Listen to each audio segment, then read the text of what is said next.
Bonjour à tous, bienvenue pour la quotidienne du jeudi 12 novembre. Aujourd'hui, on s'intéresse au budget 2021 de la ville de Gland, un budget dans le rouge, mais dans la continuité des années précédentes. Explication avec Gilles Davoine, municipal en charge des finances. Ensuite, et parce que jeudi, c'est journée dédiée aux élections communales, on s'intéresse cette semaine au PS Nyon, qui nous présente ses deux candidats en plateau, Stéphanie Schmutz et Alexandre Démétriades.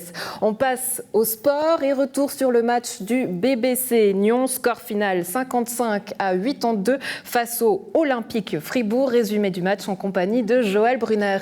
En culture, on s'intéresse au monde du cinéma qui est lui aussi malade du Covid. En plateau, on donnera la parole au programmateur Patrick Dantan et au gérant Adel Ben Farhart qui nous parle du cinéma du point de vue local, bien sûr.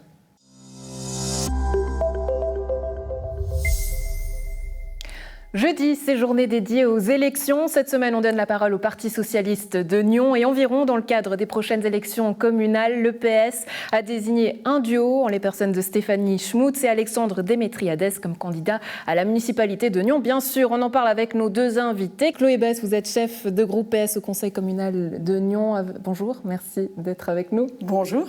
Avec nous également Dominique Arlène, président du PS Nyon et environ. Alors, on va commencer la discussion de ce côté. Quelle est la stratégie avec ce duo ? La stratégie, c'est de faire une plateforme tout d'abord forte avec nos alliés naturels, les Verts et puis Daniel Rosla, mais surtout c'est de présenter un duo paritaire, donc une femme, un homme, et puis un duo complémentaire sur les propositions, parce qu'avec une sortante, Stéphanie Schmutz, avec un excellent bilan, et puis un candidat, Alexandre Démétriades, déjà bien expérimenté au niveau politique, puisque conseiller communal depuis 2010 et député depuis 2013, donc pas nouveau sur la scène politique. Alors vous les avez présentés brièvement, mais on va y aller un peu plus en détail. Quelles sont leurs forces à tous les deux? Complémentarité, mais quelles sont leurs forces en particulier? Oui, complémentarité, c'est le premier mot qu'on peut dire. La force de chacun, Stéphanie, c'est la force de l'expérience, de législature en tant que municipale, une très grande connaissance des dossiers, quelqu'un qui s'est imposé au sein de la municipalité, surtout cette dernière législature où la majorité est à droite. On a vu qu'elle a vraiment pris sa place et qu'elle était une des personnes influentes de cette municipalité. Alexandre Démétriades, sa force à lui, c'est son expérience. C'est une personne qui a 29 ans, mais qui a déjà beaucoup d'expérience. Comme le disait Chloé, il est député depuis 2013. Il fait partie de beaucoup d'associations nyonnaises. Il est très, très implanté dans la vie sociale nyonnaise. C'est un politicien accompli. C'est quelqu'un qui a une force d'écoute grande et, comme je disais avant, une grande connaissance des dossiers. Ouais. Alors on sait que le nom d'Alexandre Démétriades apparaissait dans le sondage commandé par le syndic Daniel Rossella. Est-ce que c'est ça qui vous a donné l'idée ? Non, déjà le sondage vient de Daniel Rossella et pas du Parti socialiste. Je pense qu'on peut dire que le PS à Nyon a la chance d'avoir une belle relève, des gens motivés, des gens qui ont envie de faire de la politique. Alexandre nous avait fait part de sa motivation il y a déjà quelques temps, mais ce n'était pas le seul. On avait plusieurs personnes qui étaient intéressées à se mettre sur la liste. Donc il faisait partie des papables, mais ce n'était pas le seul. Mais un candidat aujourd'hui tout à fait légitime et naturel pour se mettre sur ce ticket socialiste. J'aimerais aborder aussi dans cette discussion le départ de Fabienne Frémont-Contonne, PS. Est-ce qu'elle avait tout de même le soutien de son parti ou pas, votre soutien? Elle avait totalement le soutien du parti. La décision, elle lui appartenait. Comme disait Chloé, on avait plusieurs candidats. À la fin, on s'est retrouvé avec un trio qui était composé de Fabienne Frémont-Contonne, d'Alexandre Démétriades et Stéphanie Schmutz. La décision, c'est elle qui l'a prise. Évidemment, on est un parti totalement démocratique. La discussion a eu lieu en interne. Les discussions ont eu lieu au comité plusieurs fois. C'est sa propre décision, oui. Ouais. Aujourd'hui, la stratégie de votre parti, c'est lequel? Parce que finalement, il y a beaucoup de candidats. Hein. Vous avez cette alliance avec les Verts, vous. Donc, quelle est la stratégie? La stratégie, c'est de regagner la majorité de gauche à la municipalité, évidemment. Après, le ticket, le ticket de la plateforme, c'est 5 candidats. C'est 5 candidatures qui sont extrêmement complémentaires. Nous, évidemment, c'est de maintenir nos 2 sièges socialistes en municipalité. Je pense qu'on est très bien parti avec ces 2 candidatures fortes, égalitaires, évidemment. Et puis, la stratégie, c'est maintenant de créer une coalition de campagne, mais un programme vert socialiste et aussi en collaboration avec Daniel Rosla, chose qui est en train évidemment de s'élaborer en cette période cruciale politiquement pour la plateforme. Vous souhaitez garder vos 2 sièges, donc finalement si les Verts s'ajoutent, il y a trop de candidats pour le nombre de places, donc là, est-ce que vous n'êtes pas finalement en compétition les uns avec les autres? Non, on ne peut pas dire qu'on est en compétition. Si on maintient nos sièges, que Daniel est réélu et qu'un Vert passe, ou les deux, l'objectif aurait été atteint. C'est d'obtenir la majorité à la municipalité pour la prochaine législature. C'est vraiment ça notre objectif, nous. C'est de récupérer cette majorité parce qu'on s'en sent légitime, parce qu'on a une force de travail qui est pour ça. Et je pense qu'on a des idées à amener pour la ville de Nyon. Donc la force, vous nous dites que c'est votre alliance, votre légitimité, on aimerait la connaître au travers de votre programme. Quelles sont vos ambitions ? Les ambitions programmatiques, je pense qu'au niveau du Parti socialiste, on les connaît. C'est évidemment la solidarité qui est au cœur de notre programme. Solidarité qu'on peut retrouver évidemment dans les grandes thématiques qui sont évidemment la défense des logements à loyer abordable, le vivre ensemble qui passe avec un soutien fort au niveau associatif, sportif, culturel, social. C'est aussi à travers la crise qu'on est en train de traverser, un soutien au niveau... Parce que ça peut paraître un peu banal, rien de nouveau, alors que justement il y a une crise économique, sociale. Mais je pense qu'avec justement la crise qu'on traverse aujourd'hui, les valeurs socialistes, mais elles sont d'autant plus fortes et d'autant plus légitimes d'exister. On n'a pas besoin de se réinventer, on n'a pas besoin d'inventer de nouvelles thématiques. Et je crois que la population, on l'a vu lorsqu'il y avait le semi-confinement, cette solidarité qui s'est instaurée par elle-même au niveau nyonnais, la plateforme qui est née d'ailleurs sur les réseaux sociaux, les gens qui, de par eux-mêmes, allaient aider leurs voisins, allaient aider leurs proches, etc. C'est des valeurs qui sont intrinsèques au Parti socialiste, c'est des valeurs qu'on défend depuis toujours et c'est des valeurs qu'on a envie d'autant plus de développer aujourd'hui à travers un programme qui se vaudra solidaire, humain et égalitaire de toute façon, et dans des thématiques Stéphanie Schmutz a très très bien défendu pendant sa législature, Fabienne Frémont-Canton également, avec des propositions et des mesures concrètes qu'on dévoilera quand on sortira la liste pour le conseil communal, mais aussi pour la municipalité. Ouais, regagner cette majorité au sein de la municipalité. Aujourd'hui, les candidats de droite ne sont pas encore connus. Est-ce que justement, là, qu'est-ce que vous aimeriez face à vous? Est-ce qu'il y a une solution idéale? Non, il n'y a pas de solution idéale. Nous, on ne va pas fonctionner en fonction de nos adversaires. Comme le disait Chloé, nous, on a une plateforme, nous, on est en train d'élaborer un programme, nous, on a des idées, et c'est ces idées-là qu'on veut mettre en avant. Et on ne va pas se battre contre des chimères. Nous, on sait où on veut aller, on sait quels sont nos objectifs, on est confiant d'y arriver parce qu'on a les idées, parce qu'on a le programme, parce qu'on a les candidats, et aussi parce qu'on a une alliance, parce qu'on a une plateforme qui fonctionne bien et qui a fonctionné tout au long de cette législature. Je veux dire, on a eu toujours des rapports très étroits avec les Verts. On a communiqué tout le temps. Je pense qu'on a débattu des problèmes.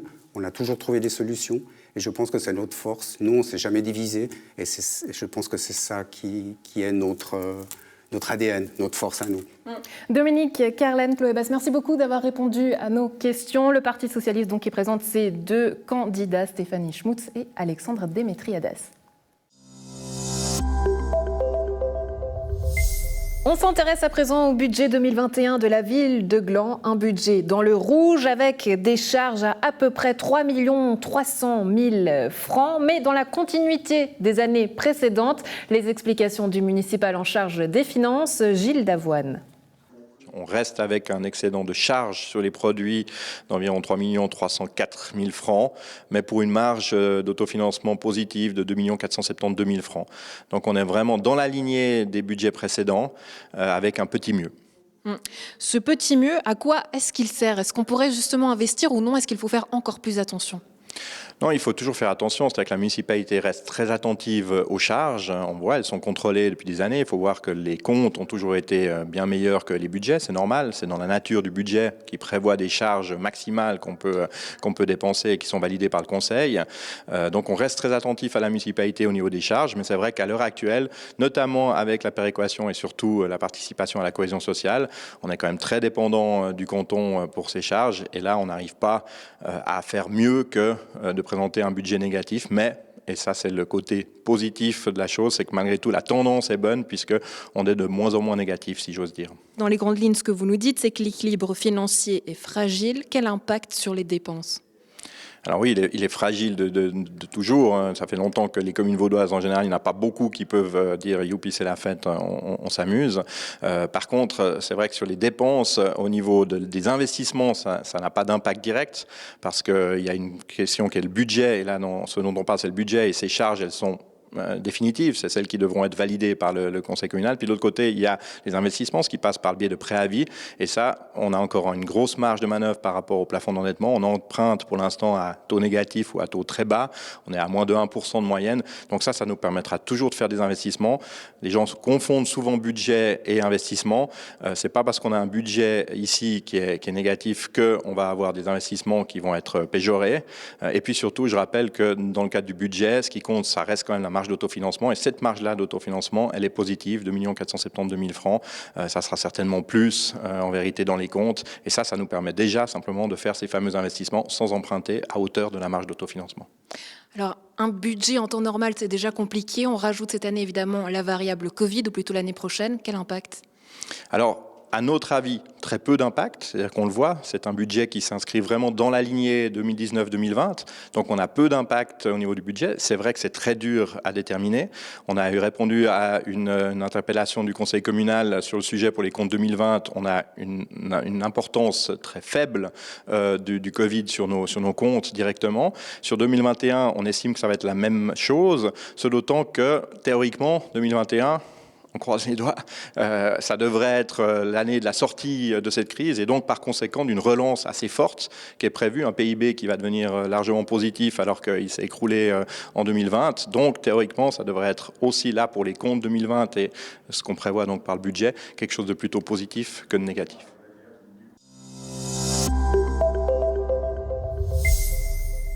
En basketball, pour son deuxième match de la saison, le BBC Nyon affrontait l'ogre Fribourg Olympique. Après 2 quarantaines consécutives, les joueurs d'Alain Attala ont enfin pu retrouver les joies du parquet et ils ont réalisé un très bon match malgré la défaite. Regardez. Le BBC Nyon affrontait ce soir Fribourg Olympique, double champion de Suisse en titre. Pour le BBC Nyon, c'était un match de reprise, si on peut dire, le deuxième match de championnat. Le score, 55-82, c'est pas ce qui importe le plus ce soir, Alain, je pense. Eh bien, le score, c'est pas ce qui importe le plus, mais honnêtement, je suis très fier des joueurs, la façon dont on s'est battu sur le terrain. On passe dans une phase très difficile. On a eu 2 quarantaines en presque 3 semaines. Nolan, notre Américain, a dû rentrer chez lui. Il y a 3 joueurs qui ont arrêté. Donc pour nous, les circonstances d'entraînement sont très difficiles. Nous sommes 9 joueurs, on n'arrive pas à jouer 55. Donc on savait que jouer Fribourg, spécialement après qu'ils aient perdu contre Genève il y a quelques jours, ils venaient avec la rage. Ça se joue sur le chiffre à regarder, c'est les 54 rebonds, combinés offensifs et défensifs. C'est une équipe qui est plus grande, plus rapide, ils ont un banc assez plus profond. Et c'est logique, mais je suis fier de la façon dont, après toute cette pause qu'on a eue, pas d'entraînement, très compliqué, c'est promettant pour la suite. Oui, il y a eu certes une différence physique, athlétique, mais on a vu une bonne équipe du BBC Nyon durant 15 minutes. À l'entrée du match, elle a posé vraiment beaucoup de problèmes à Fribourg Olympique. L'équipe a été bonne. On s'est parlé avant, ce que je leur dis avant dans les vestiaires, c'était qu'ils peuvent être plus grands, plus rapides, plus habiles. Il n'y a aucune raison qu'ils aient un plus grand cœur que nous.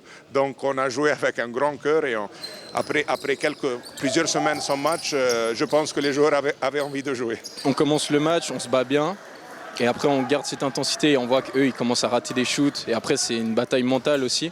Après on voit que c'est clair, en rebond, on n'a pas fait le poids, mais ça on s'y attendait quand même. Mais on a mis l'intensité, on a réussi à coller pendant un bon moment. Et après, physiquement, comme tu as dit, on fait une grande pause, on tombe contre Fribourg, sort de semaine. Donc ça se voit sur la fin. Ouais. On savait que ça allait être un match très compliqué parce que Fribourg, on sait qu'ils ont une force de frappe. Ils ont 12 joueurs professionnels. Bon, nous, on n'a pas voulu se pencher sur des excuses par rapport à on a un tel ou tel joueur. Donc on s'est dit, ça faisait un moment, on n'a pas joué de match. Donc on prend du plaisir déjà de retourner sur le terrain. Donc de se lâcher et je pense que c'est ce qu'on a fait sans pression. Les gars se sont battus, on a tout donné C'est vrai qu'à un moment donné, ça a pesé parce que la rotation, mais on s'est battu quand même jusqu'à la mi-temps. Bon, il y a eu un petit écart. En deuxième mi-temps, on est revenu avec de belles intentions et c'est ce qu'on a fait jusqu'à la fin. Et donc, je pense que le coach et les joueurs doivent être fiers de l'effort qu'on a donné ce soir. Comment est-ce qu'on la voit cette saison? On a l'impression que l'équipe a quand même pris beaucoup de plaisir aujourd'hui puisqu'elle a très bien joué. C'est une saison au final où on se concentre surtout sur le jeu qu'on peut produire. Ouais, aussi, une grande différence sur cette saison, c'est que chaque match, enfin en tout cas c'est notre deuxième, on est vraiment content de jouer et je pense que ça se voit quand même sur le terrain. Et comme l'a dit Ben avant, on joue ce match, on donne tout, on ne sait pas compter le prochain, planifier mercredi prochain, mais ça on ne sait jamais. Donc, ouais. Ils montrent des belles choses, surtout qu'ils ont beaucoup à améliorer parce qu'à part Malé, le noyau de l'équipe est très très jeune. Aujourd'hui, Emmanuel a 18 ans, il a du temps de jeu contre Fribourg, il mérite son temps de jeu. Benoît, Titouan, on a une équipe, je pense que le 3/4 de l'équipe peuvent jouer U23. Oui, c'est une équipe jeune avec des joueurs formés en Suisse, à Nyon, et elle promet. Merci beaucoup Alain Tala.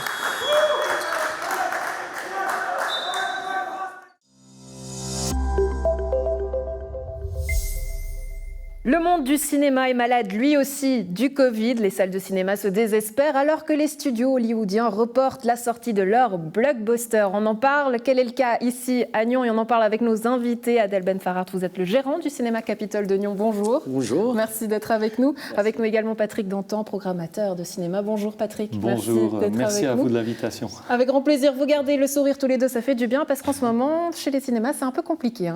C'est un peu compliqué, voilà. On a malheureusement de nouveau une fermeture depuis, ça fait une dizaine de jours. C'est très difficile. On ne peut pas se permettre de fermer tous les 2-3 mois les cinémas. C'est pas possible, quoi. On ne peut pas continuer comme ça. Ouais. Il faut maintenant la Confédération, le canton qui prennent compte de ça. Est-ce que vous êtes entendu justement? Alors, on va dire au niveau local, oui. On est en négociation avec la ville de Nyon. On essaie de trouver une solution au niveau de loyer. On essaie de nous amener un peu de travail, entre guillemets, essayer de soutenir au niveau logistique, négociation avec la régie, comme je dis, avec les propriétaires. On attend l'aide au niveau cantonal. On a posé un dossier, j'espère que ça sera assez rapidement.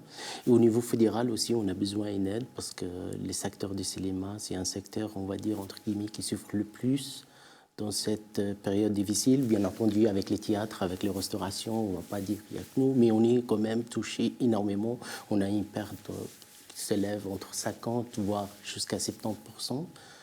Et ça, il y a un coût énorme pour nous. Si on n'a pas un soutien assez rapidement, je ne veux pas dire qu'on va disparaître, mais il faut qu'ils nous soutiennent pour qu'on arrive à tenir et passer cette période difficile, en tout cas jusqu'à le printemps. Ouais, une période difficile et pourtant les gens en ont besoin du cinéma. Patrick, on avait vu, après cette première période de semi-confinement, le public était revenu.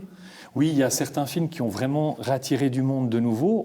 Moi, j'ai senti, je trouve, sur certains films qu'il y a vraiment eu l'envie de revenir au cinéma. Il y a Tenet, distribué par Warner, qui finalement a fait une belle carrière en Suisse pour un film un peu compliqué, qui n'est pas forcément le gros film tout public qu'on peut imaginer de prime abord, quoi. Donc le film, il a vraiment eu un beau succès. Yakari aussi a attiré du monde dans les salles, le public familial. Là, juste avant la fermeture, le film d'Albert Dupontel, Adieu les cons, a trouvé son public aussi. Excellent film, cela dit. Donc je trouve vraiment... Cette refermeture était vraiment dommage parce qu'on sentait que ça pouvait reprendre vraiment et qu'il y avait toujours... le cinéma avait toujours une place dans les loisirs des gens, dans leur envie, et ça faisait vraiment plaisir, quoi. Ouais, ça faisait du bien de pouvoir retrouver justement le cinéma. Après être à la maison, on a pu voir plein de films à la maison, mais finalement, Adèle, pourquoi le cinéma il est important? Il est important au niveau social déjà, hein. C'est une sortie, le restaurant après le cinéma, c'est une tradition presque. Hein. C'est une tradition. C'est rester à la maison, confiné à regarder certaines plateformes tous les soirs. Au bout d'un moment, on a besoin de cette sortie, on a besoin de cinéma, on a besoin de cette offre culturelle que le cinéma ou le théâtre. Aujourd'hui, qu'est-ce que le public lyonnais, par exemple, il vous dit quand il vient au cinéma? Est-ce qu'on voit que justement il est demandeur? Oui, il y a une demande de notre public. Il nous soutient. Hein. Il y a des gens qui nous soutiennent énormément. Et ils viennent au cinéma pour nous soutenir. Hein. Des fois, on n'a pas grand-chose. Il y a eu des périodes où on n'a pas grand-chose à offrir. Malheureusement, le tournage sur certains trucs, sur certains films qu'ils n'ont pas sortis. Et il y a des publics qui viennent, qui attendent qu'on revient à la normale pour profiter de notre offre. Patrick Dantan, de quel œil est-ce que vous voyez tout ça? Parce qu'on peut se dire qu'évidemment, toutes les réalisations de films prennent du retard. De quelle manière est-ce que ça va impacter le monde du cinéma? Alors en fait, c'est pas, le problème n'est pas seulement le retard que ça prend, le problème c'est la décision des distributeurs de ne pas sortir les films. Et une distribution qui est mondialisée au niveau des gros blockbusters. Donc ça, c'est un souci. C'est-à-dire que nous, on se retrouve avec moins de produits. Enfin, je ne devrais pas dire moins de produits, mais on se retrouve avec des produits qui n'ont pas le même appel auprès du public. Donc du coup, on va s'adresser aux cinéphiles, à ceux qui vont vraiment chercher à découvrir des choses. Je dirais que, paradoxalement... Quelque part, c'est une opportunité de découvrir de nouveaux genres, nouveau genre de cinéma. Moi, j'ai envie de dire, paradoxalement, c'est un super moment quand les salles sont ouvertes pour aller au cinéma maintenant, parce que du coup, on va pouvoir découvrir des petites perles qu'on ne verra pas le reste du temps, qui vont peut-être rester plus longtemps à l'affiche, qui vont avoir des fenêtres comme ça de programmation plus longues. Et c'est vraiment l'occasion pour les cinéphiles de découvrir ces autres films, cet autre cinéma-là, autre que blockbuster, grosse comédie française et ce genre de choses-là. Mais malheureusement, voilà, les gens, il y a toujours quand même, on sent quand même parfois peut-être une réticence à dépenser de l'argent sans savoir ce qu'on va voir exactement, ce genre de choses-là. Et puis, c'est vrai que ce que la salle propose aussi par rapport à ce que disait Adèle, c'est vrai, c'est le côté convivial. Et du coup, c'est ce qui souffre peut-être le plus au niveau du Covid actuellement. C'est-à-dire que la convivialité, nous, c'est ce qu'on peut proposer aussi, en plus des qualités techniques de la projection et de ce qu'on offre. Mais du coup, ça souffre. Et puis, du coup, on manque vraiment de blockbusters et du coup, de rendez-vous aussi. Parce que, par exemple, là, on ne sait pas sur un film d'animation à Noël. Et ça, c'est quand même un rendez-vous, on va dire, habituel pour les gens, mais vraiment incontournable. Le film d'animation en famille à Noël. On va en parler d'ici quelques instants, justement, de cette programmation de Noël. Mais du coup, ça permet aussi de voir du local. Hein. Vous avez eu 3 réalisateurs nyonnais qui ont proposé The Klinsman, je crois que c'était ça le nom de leur film. Ils ont eu un énorme succès. Hein. C'est un court-métrage qui était chouette. Ils ont amené du monde, hein, malgré la situation difficile. Hein, ils ont réussi à amener du monde. Comme quoi, c'est possible de faire venir du genre dans les cinémas aussi en créant des événements. Est-ce que là, vous ne voyez pas aussi une manière de changer la forme de présenter le cinéma en proposant un événement autour du cinéma? Exactement. On a déjà pas mal d'événements, hein, qu'ils soient les Mondes de Movie, qu'ils soient les ciné-clubs, qu'ils soient le Vision de Réel, les ciné-seniors, les cinématins. On a énormément. Il y a Patrick qui peut parler de ça, surtout si sa programmation à lui. Hein. Mais on fait pas mal d'offres au niveau local et... On se réjouit donc de retrouver ce cinéma et ça sera pour Noël, justement, Patrick. Et comment est-ce que vous avez préparé cette programmation pour Noël? Alors, on va un peu voir qu'est-ce qui va être proposé à partir du moment où les cinémas vont rouvrir, quels sont les films qu'on pourra jouer. Moi, c'est vrai que je travaille beaucoup, comme disait Adèle, sur des événements. On a travaillé énormément. Là, il y a plein d'événements qui, suite à la deuxième fermeture, ont été annulés. Il y a des projections qui devaient avoir lieu, des événements, des gens qui devaient venir présenter leurs films, ce genre de choses qui ont été malheureusement annulées. Donc on a vraiment conscience que c'est à travers aussi ce changement-là, le fait de proposer des choses nouvelles, c'est quelque chose qu'on fait depuis pas mal de temps déjà, mais qu'on va encore accentuer. Donc je pense que sur la réouverture, il y aura ça. Et puis on va regarder avec le catalogue qui sera disponible. On ne peut pas faire beaucoup plus autrement. Voilà, on va essayer d'être créatif, de proposer des choses que les gens ont envie de venir voir et puis d'essayer de trouver des films qui correspondront un petit peu à ce que les gens cherchent aussi sur la période des fêtes. Il y aura quelques comédies, des choses comme ça aussi, quoi. On va profiter de votre venue pour avoir quelques conseils. Donc Adèle, commencez déjà à réfléchir parce que je vais commencer avec Patrick. Mais quel est le film que vous conseillez absolument à à voir. Donc vous réfléchissez et je reviens. Voilà, parce que Patrick, on sait que vous êtes Moi, je le l'ai pro, déjà dans la vous l'avez tête. déjà dans la tête, c'est ça, forcément. Ouais. On va avoir du temps à la maison. Qu'est-ce que vous nous conseillez de voir? Mais à la maison, ah oui, c'est qu'ici, c'est un peu embêtant parce Bah que oui, là, on doit patienter jusqu'à l'ouverture, donc qu'est-ce qu'on fait?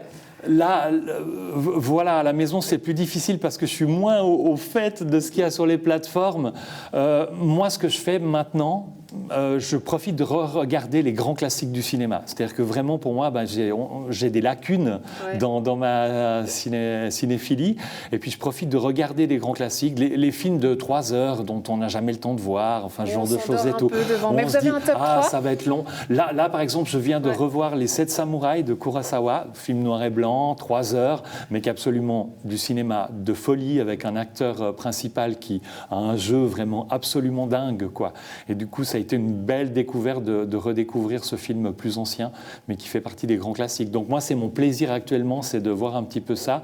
Et puis, dès que les cinémas rouvriront, j'encourage les gens à aller voir le Albert Dupontel, Adieu les cons, qui est un film hyper bouleversant, hyper original, et puis qui rentre un petit peu dans le système, et puis qui dénonce certaines choses, et ça, je trouve que c'est un tout qui fait que c'est un des tout grands films français qui est sorti ces dernières années. Ouais, je sens que vous avez choisi l'option à Adèle, c'est ça? Non. C'est presque exactement, c'est ça que j'allais dire. Voilà, Adieu les cons, j'ai eu l'occasion de le voir juste avant qu'on ferme les cinémas. Et c'est un film, il est magnifique, c'est vraiment à voir. C'est un film à voir. Merci beaucoup, Adèle Ben-Farrar, gérant du Capitole, Patrick Danton, programmateur de cinéma. Merci beaucoup d'avoir été avec nous, messieurs. Avec plaisir, merci. Merci, avec plaisir. C'est tout pour la quotidienne du 12 novembre. On se retrouve demain pour la rétro. Très belle soirée à tous.